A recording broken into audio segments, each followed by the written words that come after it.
lovely people. This is my Airbnb apartment tour, and I wanted to show you what goes into renting an apartment in Helsinki, Finland.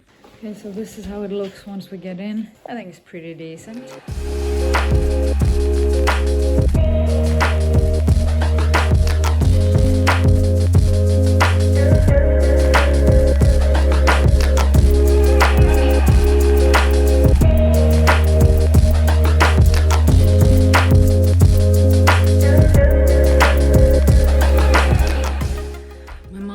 Cleans the toilet, and as you can see, it's pretty neat. She does it. She's the best.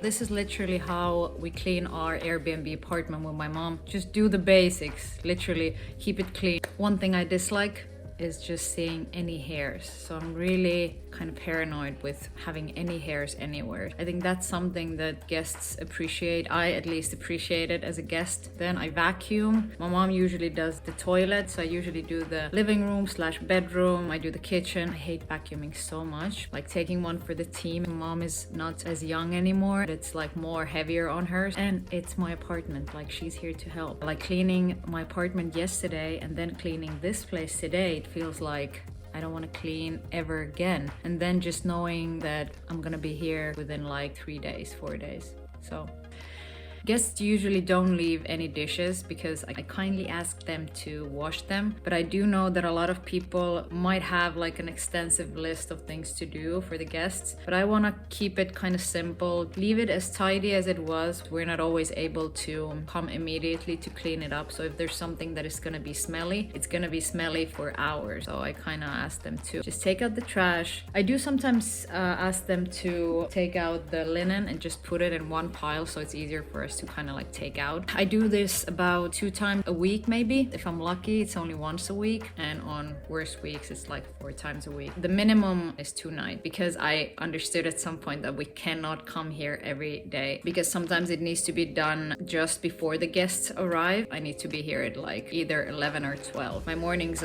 kind of like end there. And of course the days that I don't really feel like coming, this year we didn't have any guests coming on Christmas, so they actually came before Christmas. Everything is manageable, but it is also sometimes super tiring. And I mean, I'm grateful that we own this apartment. Yeah, sometimes like once, if there's guests that are here for, I don't know, a week or 2, once we had a guest for 1 month, that was so great. It just meant that I had all the time in the world to actually do the things that I wanted to, because once I actually do go to school and do other stuff too that require scheduling, that's pretty difficult. Like once I had lunch in school, like lunch hour, took my car, came here, cleaned, and then left to school and ate my lunch during class because that's what I needed to do. I know this is only temporary. Obviously it's been temporary for like a year or so, but I also know that it's gonna be ending soon. So yeah, I hope this kind of answered your questions about what we do in general when you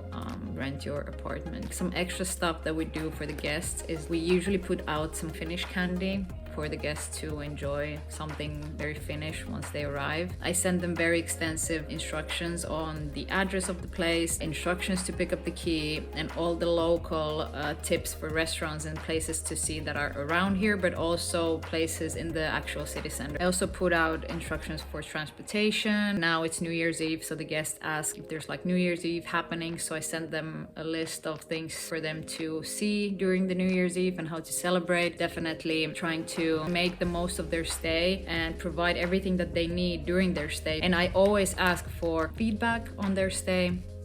I always ask it even so they wouldn't have to like write it on the site, because I feel like you're always somehow influenced by knowing that it's going to be visible for everyone else. Sometimes guests leave me notes or some other gifts for their stays. They're thankful for staying here. It's really a nice surprise always to kind of have that a bit of an extra thing from them, and knowing that they really appreciated what we've done. We've perfected this method over the years. If there's happenings or festivals or stuff like this in Helsinki, it's really easy to then rent out a place that is near those attractions or events. All the months that we have open, which is up until September 2023. They're all somehow booked. January and February 2023, the months are booked, fully booked.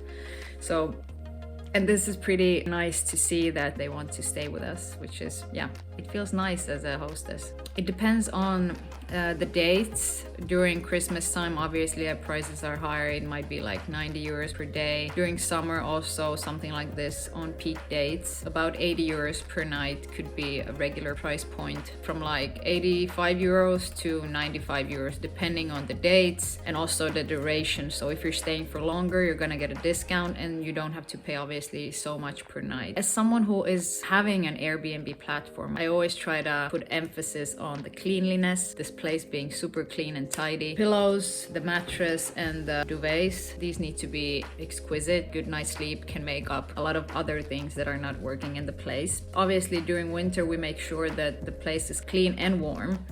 I also try to usually keep some kind of food here, so coffee, tea, salt, pepper, other herbs and stuff like this. So I try to keep the basics here so people would know that they have everything they need during their stay. Soap, shampoos, just to make the stay as easy as possible for the guests. So yeah, if there's anything else you want to know about renting out an Airbnb or things you should know, just hit me up.